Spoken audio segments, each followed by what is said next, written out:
February 14, 1944, Augsburg, Germany. The captured aircraft lay under dim factory lights, its silver skin torn and scarred from flak damage. Snow drifted through the shattered windows of the Messerschmitt engineering hall, settling silently on the foreign machine, a Republic P-47 Thunderbolt, brought down intact near Rouen. Around it stood Germany's finest aeronautical minds, silent in disbelief. They had expected crude American workmanship. Instead, what they found looked like something from the future. Beneath its rugged armor and oversized engine cowling, the Thunderbolt's radial heart, a Pratt Whitney R2800 double wasp, represented a kind of engineering no one in the Reich had seen before. Its turbo supercharger system, buried deep in its fuselage and linked through a labyrinth of pipes, was more than complex. It was revolutionary. One engineer whispered, "It breathes like a jet." As the men from Messerschmitt and Junkers dismantled the American machine, they realized this was not just another enemy aircraft.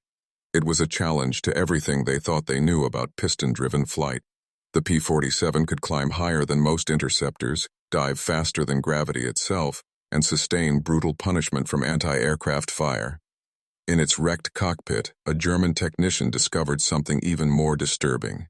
A gun camera reel showing Thunderbolts obliterating Focke-Wulfs before the Germans even fired back. The speed difference was beyond comprehension. What they didn't know, what no German engineer yet grasped, was that the Americans had already begun developing something far beyond propellers and pistons.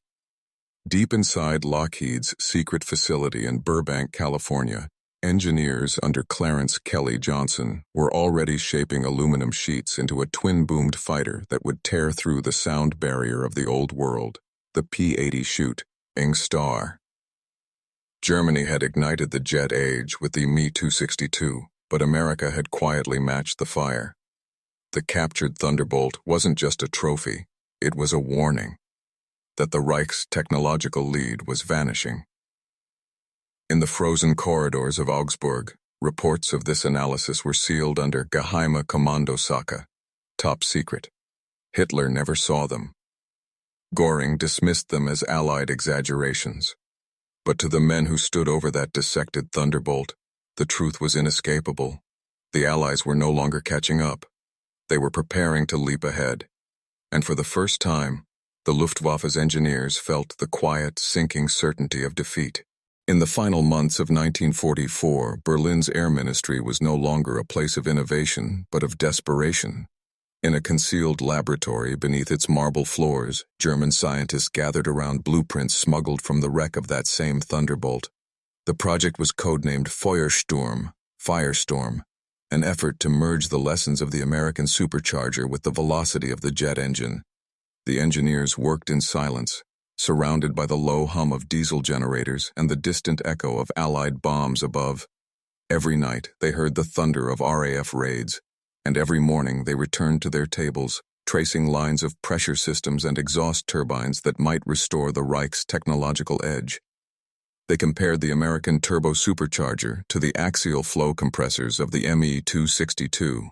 The difference was shocking. The P-47 system didn't rely on fragile metallurgy or unstable fuels. It used brute mechanical precision to force air through the engine with relentless efficiency. It was not elegant, but it worked in all conditions, at any altitude, even in freezing air where German jets often flamed out. This, one engineer wrote in his diary, is the American way, not perfection, but power that refuses to die. That line, later found in a British intelligence archive, revealed the quiet admiration buried beneath their fear. Meanwhile, in Bavaria, rumors spread of a secret Allied program building an aircraft without propellers, something faster than any German interceptor. The Luftwaffe's reconnaissance units had spotted a strange twin-boomed silhouette over Italy months earlier, but reports were buried. The Reich's scientists dismissed it as optical illusion, yet those in the basement lab began to wonder if the Americans had already crossed into jet propulsion on a scale they could not match. The panic was unspoken but felt in every core, near of the Reich's crumbling industry. By the end of that winter, their findings were sealed and sent under escort to Peenemünde to be reviewed by engineers from the V2 program. The convoy never arrived. Somewhere near Magdeburg, Allied fighters strafed the trucks, and the documents, hundreds of pages of technical notes comparing the Thunderbolt's engine to jet principles, went up in flames. Only a single copy of the initial report survived, hidden in a briefcase carried by a young engineer named Otto Behrens. When captured weeks later, he surrendered it intact to British intelligence. What those pages revealed would reshape everything the Allies believed about German aviation. In April 1945, inside a damp interrogation room at the Royal Aircraft Establishment in Farnborough, the captured German engineer Otto Behrens sat across from British intelligence officers. His uniform was torn, his eyes hollow from exhaustion. On the table before him lay his surviving documents, stained, burned at the edges, but still legible. The officers thought they were about to learn how Germany's jet fighters had achieved their blistering speeds. Instead, they uncovered something far more unsettling. Behrens explained in precise English that the Luftwaffe's engineers had not only studied the P-47, they had tried to copy it. His notes contained diagrams showing an attempt to hybridize the Thunderbolt's turbo supercharger with the Me-262's twin Jumo 004 engines. A compound system, half piston, half jet, a desperate fusion of two worlds. When the British analysts examined the blueprints, they saw familiar geometry: turbine ducting, wastegate control systems, intercooler loops, concepts the Allies themselves had barely perfected. Behrens' report confirmed that by 1944, the Germans knew their own jet program was doomed not by lack of genius, but by materials. Nickel, tungsten, and chromium, all depleted by endless war, made their engines last less than 20 hours. The Americans, however, had developed high-temperature alloys that endured 300. The realization was devastating. The Reich had led the race into the jet age, but lacked the industrial backbone to sustain it. British intelligence officers sent copies of the report to Wright Field in Ohio, where U.S. engineers were assembling captured Luftwaffe technology. What they found echoed Behrens' confessions.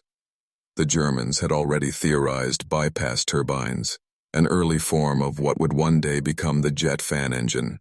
The Americans, meanwhile, were testing the XP-80 Shooting Star in Calif, Ornia, using lessons that paralleled the same ideas the Germans were dying to complete. Two nations, divided by war, both standing at the same threshold, one collapsing, one ascending. Behrens never returned to Germany. After the war, he vanished into the classified depths of Operation Surgeon, the British counterpart to America's Operation Paperclip. His name disappeared from records in 1947. But in the archives of Farnborough, one annotation remains beside his file, written in fading pencil. Confirmed, the Thunderbolt was the bridge between the piston age and the jet.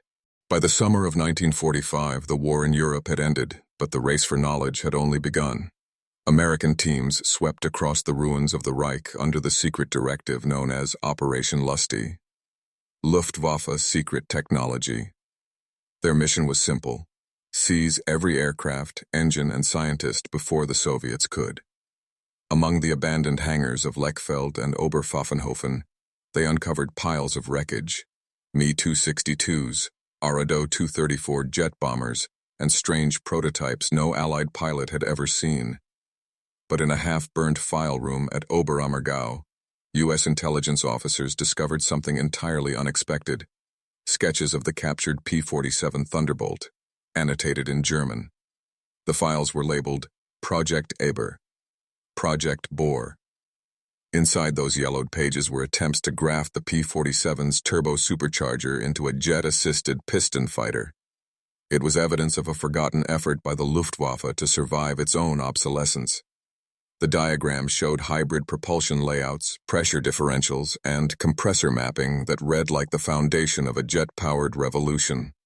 American analysts realized they weren't just studying German jet technology. They were staring at the moment the two worlds of aviation had converged. The Thunderbolt had unknowingly inspired Germany's last, desperate experiment.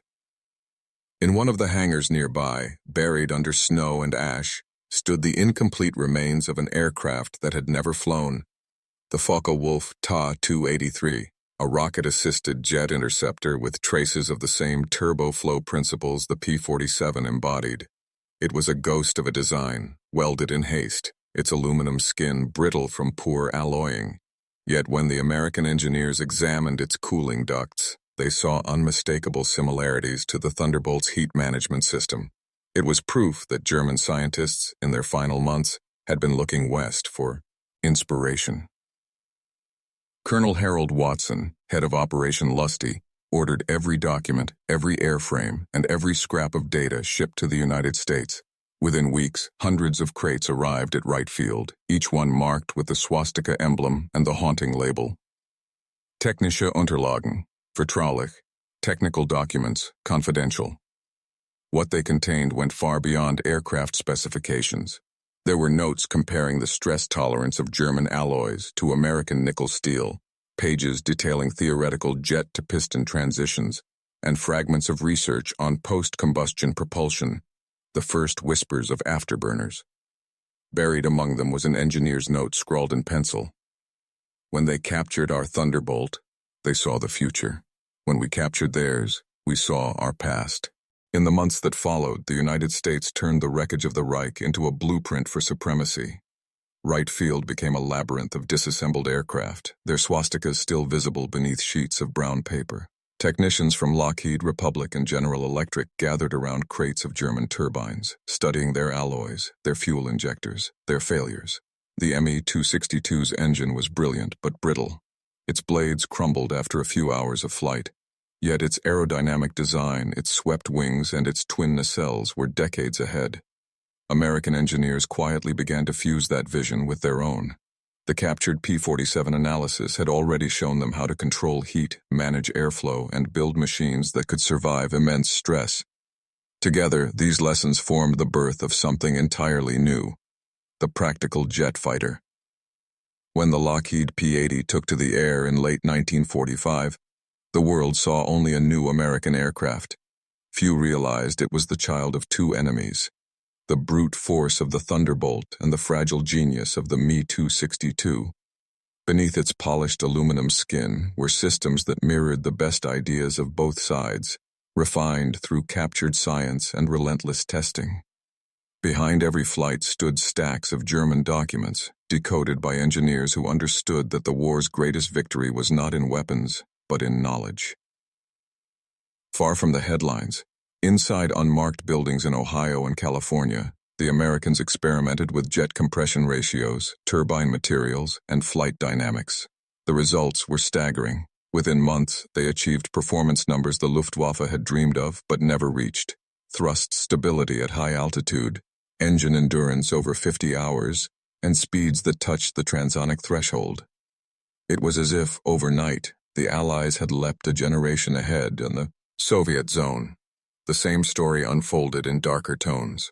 The Red Army seized Peenemünde and shipped its engineers to Moscow. They, too, were rebuilding the German dream.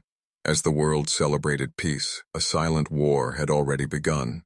A war for the minds, for the science, for the machines that would rule the sky. Jet engines roared across testing grounds in both hemispheres, each side building from the same wreckage. And somewhere in those archives, a note from a U.S. intelligence officer summed it up with chilling clarity. The Thunderbolt was the last of the propeller giants, and the first shadow of the jet age. By 1946, Freeman Field in Indiana had become a graveyard of stolen secrets. The American public believed it was just another testing base, but behind locked hangars, guarded by armed military police, rested the most extraordinary collection of aircraft ever assembled: the captured Luftwaffe fleet. Me-262s, Arado 234s, Heinkel 162s, even incomplete blueprints for vertical takeoff jets, all gathered under the shadow of a single purpose: to dissect the enemy's genius and learn its flaws. In the center of that silent museum stood a restored P-47 Thunderbolt, the same model that had once terrified the skies over France. Engineers parked it beside a stripped-down Me-262. The two machines, born of rival nations, were examined as if they were brothers separated by ideology. Technicians ran their hands across the Thunderbolt's engine ducts, its turbo piping, its intercoolers, then turned to the Me-262's streamlined turbines. The parallels were haunting. The airflow studies showed that both machines handled thermal expansion in ways no earlier aircraft had achieved. Republic's engineers realized that, unintentionally, the Thunderbolt had solved one of the Me-262's greatest weaknesses: heat stability. Where the German jet melted under prolonged strain, the P-47 endured. In those hangars, amid the smell of oil and aluminum dust, American and German engineering philosophies collided. Brute durability against elegant fragility. Hidden in a restricted archive labeled Project Seahorse, test results revealed how American scientists began merging these findings into early afterburner research. They experimented with post-exhaust fuel injection, inspired partly by the turbocharger's wastegate systems in the P-47 and the axial flow data from the Me-262. It was here, in those secret trials, that the first prototypes of sustained jet thrust were born, engines that would soon power the F-86 Sabre and beyond. But the secrecy came at a cost.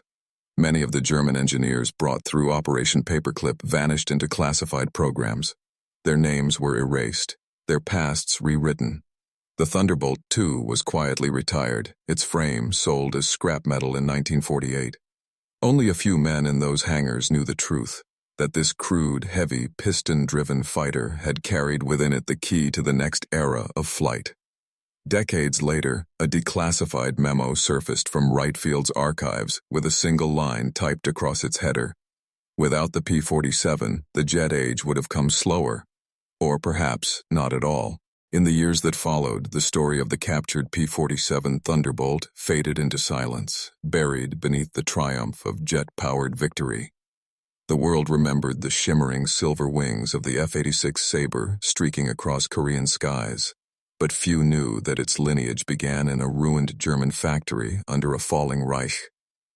The Thunderbolt's dissection, its turbocharged heart, and its strange resemblance to early jet dynamics were written off as coincidence in official records.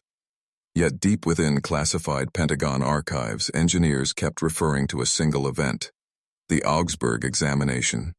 It became an unspoken cornerstone of post-war aviation research, the moment when the Allies realized that the age of the propeller had already ended before the war itself had. Throughout the 1950s, many of the men who had touched that wrecked Thunderbolt vanished into America's growing military-industrial maze. Otto Behrens, the German engineer who surrendered his research in 1945, resurfaced briefly in Texas, working under an assumed name at Convair on early jet bomber programs. His work carried the same obsessive focus on airflow, cooling, and engine endurance, the same lessons he had learned from the American machine he once studied as an enemy. When he died in 1962, his personal papers were seized by the U.S. Air Force and never released. The Thunderbolt's influence lived on, not in museums, but in design philosophies, the brutal over-engineering that defined American aircraft throughout the Cold War. The massive airframes, redundant systems, and sheer survivability of U.S. fighters and bombers all echoed that wartime revelation. That strength and simplicity could coexist with innovation. Even the jet pilots who came decades later, men who never saw a propeller-driven dogfight, were flying with systems born from that fusion of necessity and discovery. In 1987, during a cleanup of old military records, an archivist at Wright-Patterson Air Force Base uncovered a single reel of microfilm labeled Captured U.S. Aircraft, 1944. On it were faded photographs of a damaged Thunderbolt surrounded by German officers in long coats, staring at it as if they had unearthed an alien craft. One man's hand rested on the cowling, his face unreadable in the grainy light. On the back of the photograph, a handwritten note in German read simply, "Wir haben zu spät verstanden." We understood too late.